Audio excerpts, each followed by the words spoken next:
Thus we're live, so welcome to the Energy Healing Lifestyle Journal Self-Care Challenge. My name is Robin Knott, and I'm your host of the channel and the founder of the energyhealingschool.com. So in this video, as we do, I'm going to walk you through my journaling process and share some real-life examples with you. So our journal prompt for the day: as an empath, how do you allow yourself to receive love?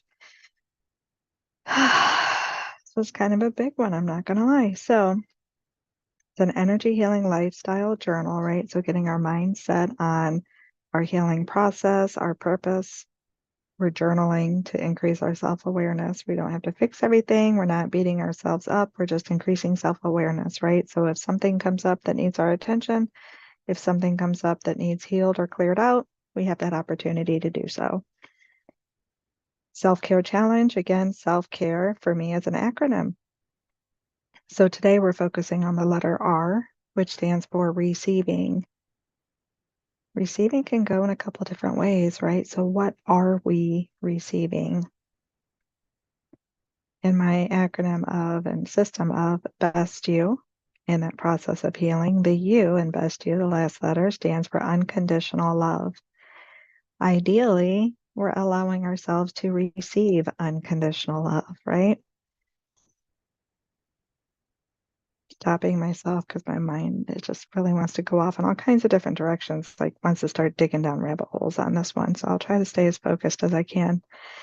And then we talk about Crown Chakra Energy, right? Because allowing ourselves to receive unconditional love really is from the source of unconditional love, God, source, creator, pure spirit, whatever name you give. That level of unconditional love. Our humanness sometimes gets that twisted, right? Gets love twisted. So that's a whole bunch of conditions on there. And we talk about boundaries. And then sometimes you think, well, if it's unconditional love, then there shouldn't be any boundaries, right? There are no limits. We don't let anything get in the way. If we didn't have the humanness twisting that, there could be some truth in it. But since we have humanness twisting that, no. The love itself is unconditional, but the actions that we take have boundaries. What we receive has boundaries. If we're receiving things that are harmful, then we don't need to take that. That's not unconditional love. Unconditional love includes everyone. Unconditional love doesn't leave one out. Unconditional love doesn't leave you out. So to actually have unconditional love, it means that you're not being harmed or neglected or tossed aside or disrespected or whatever examples you want to put in that space to have the awareness, to have the understanding of unconditional love. Sometimes the best thing we can do to show our love is to have a boundary, to give people the space to do what they need to do for themselves, and then us to do what we need to do for ourselves as well, right? See, that by itself can be a rabbit hole we can go down. But then our journal prompt, we're going to write that next. So as an empath, how do you allow yourself to receive? If you've noticed, I've started most of these journal prompts this week with as an empath because I want to have that mindset. How does it make us different, right? We started off the week, what does it mean to be an empath? So then really trying to look at how our beliefs about being an empath shapes, influences each area throughout this week, throughout the 7 energies. So then the first thing that I journaled anyway was, do we receive love? Do we allow ourselves to receive love? And what does that look like? And is that unconditional love? Like there's a lot of questions that came up as I was journaling to answer this journal prompt, right? Again, boundaries was like big bold letters with an exclamation point. Excuse me. Then I have more questions because sometimes we think something is love and it's an attachment. It's not even love. And then those things of codependency come about. Those patterns of codependency, being the fixer. Excuse me. So common experiences such as reciprocal love and affection, that would fall under some unconditional love, right? having it reciprocated. We're not just always giving, we're also able to receive. We have those people in our lives. It doesn't matter what type of relationship it is, whether it's a family member, a friend, a romantic relationship, your significant other. There's some reciprocal energy there, inflow and outflow. We can share our love and we can receive love. Sometimes, though, it's on us that we don't receive. We always want to be given, right? And we block the receiving. So then we teach others we don't need it. We tell the universe we don't need it. We tell the source of unconditional love, I'm good. It's good. I'll just keep giving. It'll be fine. Give it to them. Give it to them. They need it. So this question again was a big one. Do we allow ourselves to receive love? And in what ways? How do we define that love? What does unconditional love mean to you? Right? What does that look like? Checking in on our programming as well, because we are taught from a young age what love means and what it looks like. So in comparison, do we still have those beliefs? Do we still see it the same way? Has it changed any? Just allow yourself to answer. Just see what comes up, right? Ideally, there would be that mutual respect and consideration, honesty. I was thinking of things, not just as the empath, right? But as a person, what are some values that we have? What are some, values that we have? Those things that we really want in our relationships, and that level of honesty, integrity, respect, consideration, thoughtfulness, common courtesy. Then it shifted to, well, I thought about the five love languages as well. Have you heard about that? The five love languages from Gary Chapman. I believe a few books were written on it in different areas. So you have some for like a single person, some in relationships. I think there's some family. I don't know all of them. I remember reading it a long time ago. They have little quizzes out now too that you can take to see what your love languages are. And I will share with you, it's not something I do that often, but I will share with you that it can change. So what my love languages were a decade ago changed a little bit a few years ago, and they might be different now. It's hard to say. And I'm going to list what they are. There's five. And you might think at the top of your head what they are, but when you take the quiz, it might actually come a little differently. Or you might have pieces of all of them, but it just kind of prioritizes them, right? Which one means more to you? Which ones actually show you that level of love? And then, of course, there's that reciprocal piece in there, right? So I'll get to it. So one is giving gifts, two is quality time, three is physical touch, four is acts of service, and five are words of affirmation. So like giving gifts, I like to give them. I feel uncomfortable receiving them.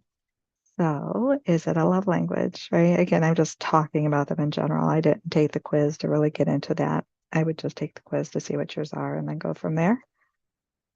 I tend to believe that quality time is still one of mine. I think that's a shared thing, and I feel that that's a comfort. Like I enjoy that. In give and take, like I like to give my time and I like to receive my time. Receive time. Acts of service. I would have said not so much in the past. However, really, like as an empath with some patterns of codependency, I would have to say that acts of service are probably really up there. Because how do you be a fixer and a rescuer and a giver and a caregiver and all those things and not assume that doesn't fall under acts of service, right? However, the receiving again, those ideas that we can do it all on our own, right? Let's put our superhero cape on and be super independent and be the fixer and rescuer for everyone and give all the acts of service to others and then not receive help. So we can challenge those, right? And that's why I'm bringing up really is to challenge you in that way to see when you think of these, is it both ways? Maybe you love to receive gifts. Do you equally love to give them? Vice versa. Do you love to give gifts, and do you equally love to receive them? Quality time. Do you like to share your time? Do you equally like to receive them? That just made me think of isolation and solitude, right? As much as I like the quality time, I also like solitude. So there's a level of balance in there. But however, it means something to me, right? When someone makes an effort to spend time with me, that means something if we're compatible. Because if we're not, it might feel like a push and pull. Physical touch. Honestly, I don't know anymore because I used to be like a hug bug, very touchy feely. I'd hug like anybody. I still hug, but I like it just depends now. It just depends now. It doesn't seem as processing a little bit. Okay, real life experiences here. So continue to journal on it more, and I'll journal on that more. But I think some of that, to be fair, is part of the healing process, which is probably why some of this can change too, right? As we clear away some layers. So in thinking about that, there also was a time when I was more needy, definitely more needy. Yeah, yeah. And kind of felt like I needed, which was attachment stuff, right? It's just attachment stuff. It wasn't what I thought it was. Like it wasn't that love that I thought it was. It was more the attachment, looking for others to fill a void. Have you done that?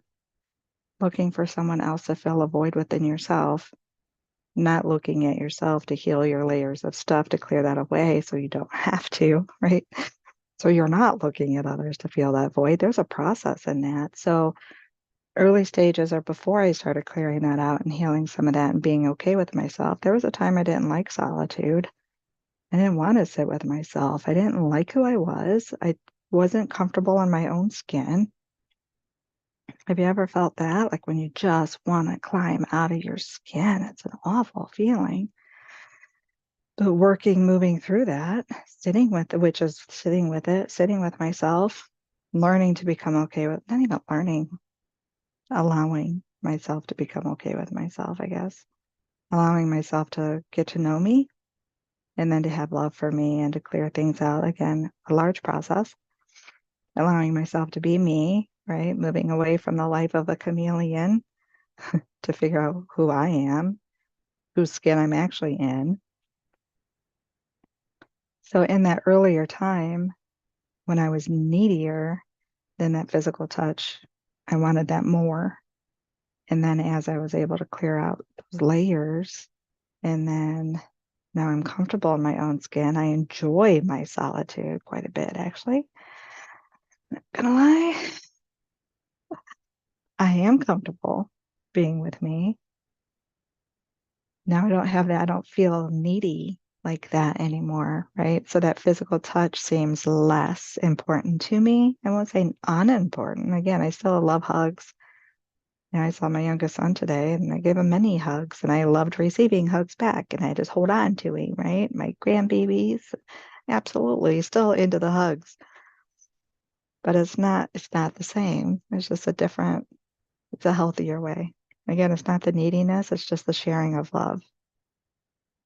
So that's big. So let me know if that's true for you, if you've experienced that as well. And then acts of service, I never thought, well, I won't say never. In the past, I didn't think that was like a big thing as far as receiving. I didn't see it as, I didn't make the connections of it was a way that I show love, right? Rescuing, caregiving, trying to help, trying to fix, doing that because I feel that love,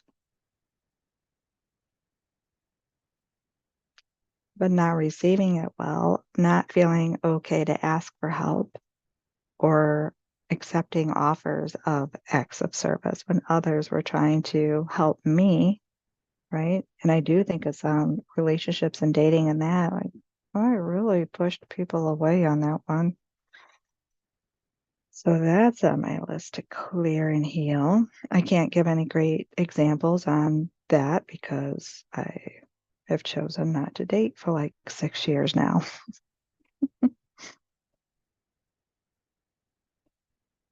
So I don't know, to be determined on what that's going to be like. Did I heal it or not? I haven't. I mean, I'd like to say yes. I've been clearing that out. Again, it's a process. I've been clearing that out. But I will also say that having a conversation, even just thinking about that, that feels very vulnerable still. It feels very vulnerable to imagine allowing someone like as a date, a partner relationship. Yep, that still probably needs my attention. I don't feel as uncomfortable when it's like family. Like I'm fully okay when my kiddos help me with something. I'm fully appreciative and grateful. But okay, I don't feel uncomfortable with that. I don't feel vulnerable when my kiddos help me out. I don't feel that vulnerable if my brother was to help me out, right? And he's helped me out with a couple things, and I haven't felt vulnerable. At first, it was uncomfortable, but that's become better. But see, there's differences, right? There's differences with people, which is probably why this Gary Chapman wrote the 5 love languages to address different points in those different levels or different relationships with self and, intimate relationships, family, and so forth. But it's very interesting. There's a lot of things involved when we bring it back to the journal prompt as an empath. How do you allow yourself to receive love? There's a lot of things involved there, right? So you can go down many rabbit holes.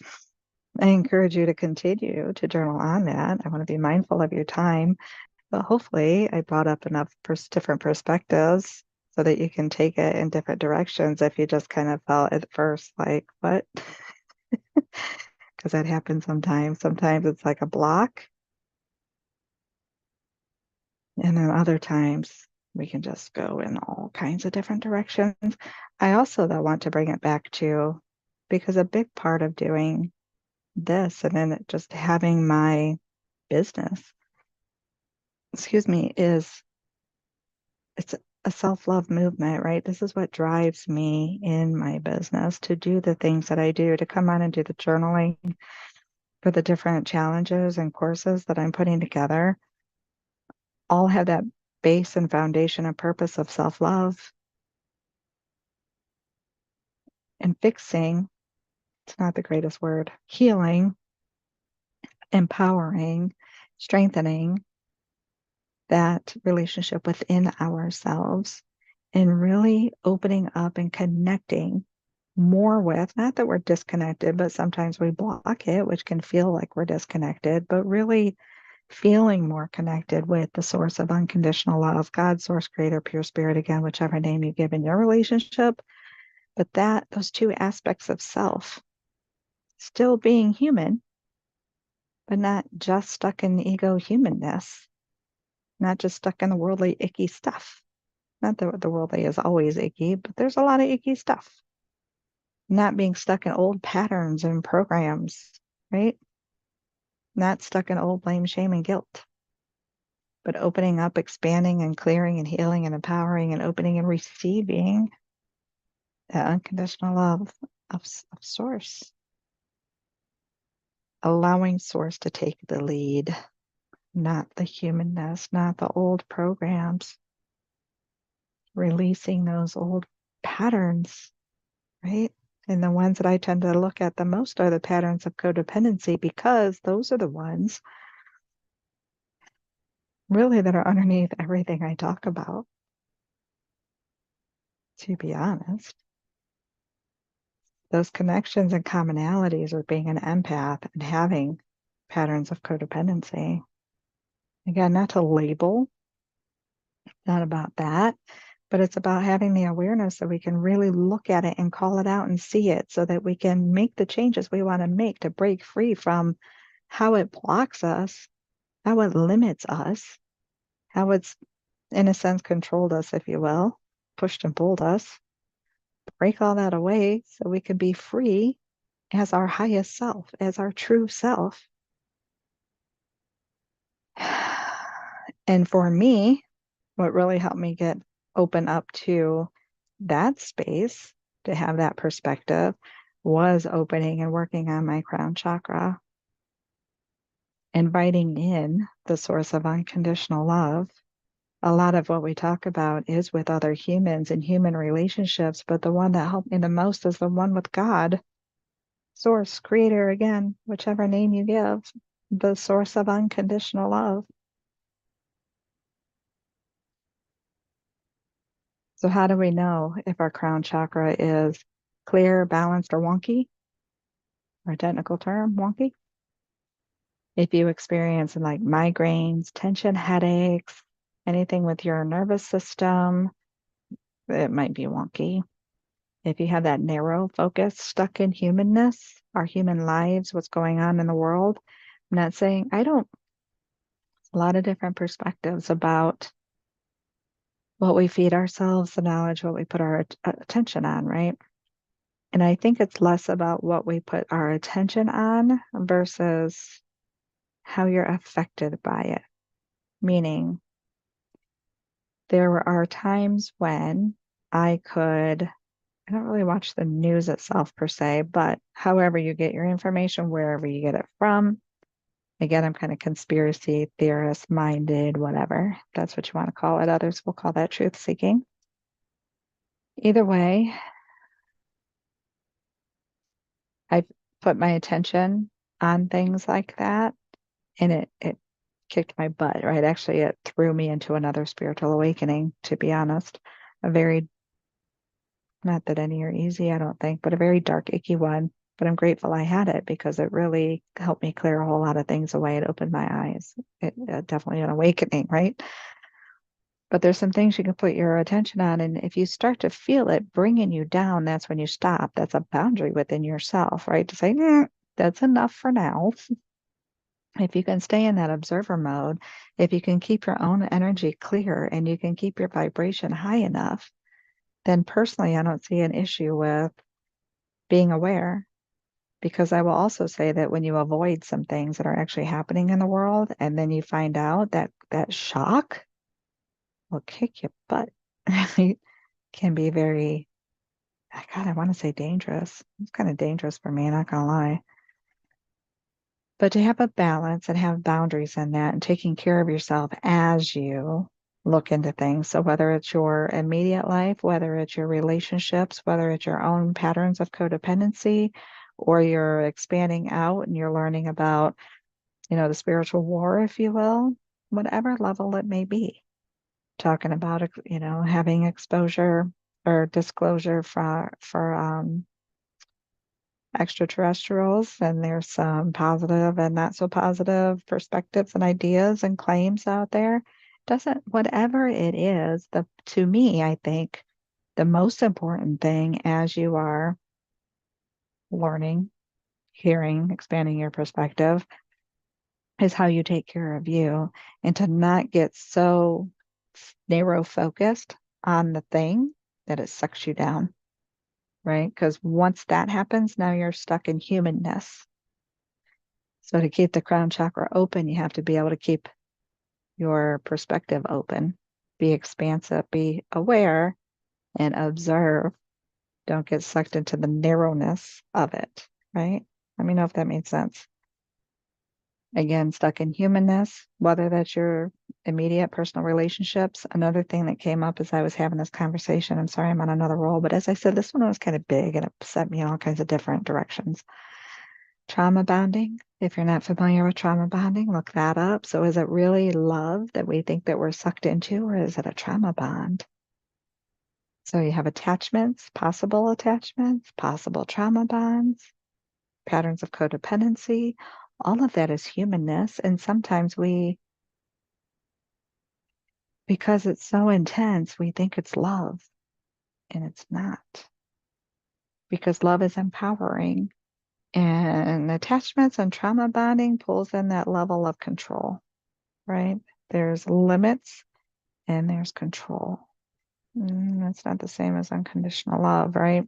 So I'm not telling you what it is. I'm just saying be aware, explore, check in with yourself to see, right? Because the source of unconditional love that's not what that is.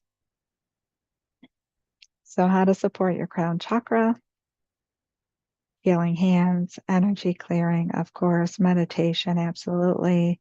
Solfeggio frequencies, I'm sharing that one, which is the one that resonates with the crown chakra is 963 hertz. Let me know how you are doing in your journaling process. Again, if you haven't already, the Empathic Healers Masterclass is all about setting those boundaries and protecting your energy. Of course, I recommend that you check into that. I still invite you to hop on the Zoom live with me as you journal with me. If you're available around at 8 p.m. Eastern Standard Time. Again, if you sign up to come on live, I will wait until 8 p.m. so we can come on together. And if you're interested in checking out the BU challenge as we break these patterns of codependency, check that out as well. So the energyhealingschool.com, in the description, I'm offering 50% off. It's not that expensive anyways, but still, I'll give you half off since we're in pre-launch mode. So all the details aren't posted on there just yet. Bear with me. However, if you want to grab it soon, I'll give you half off. I think that is all for today. So thank you for sharing your time and space with me. Again, let me know how you're doing with your journaling process. What came up for you on this journal prompt? Let me know in the comments. And I will see you tomorrow for root chakra healing. It's going to be Monday again already. When we talk about ourselves, increasing that awareness, our belief system, right? So take good care of you.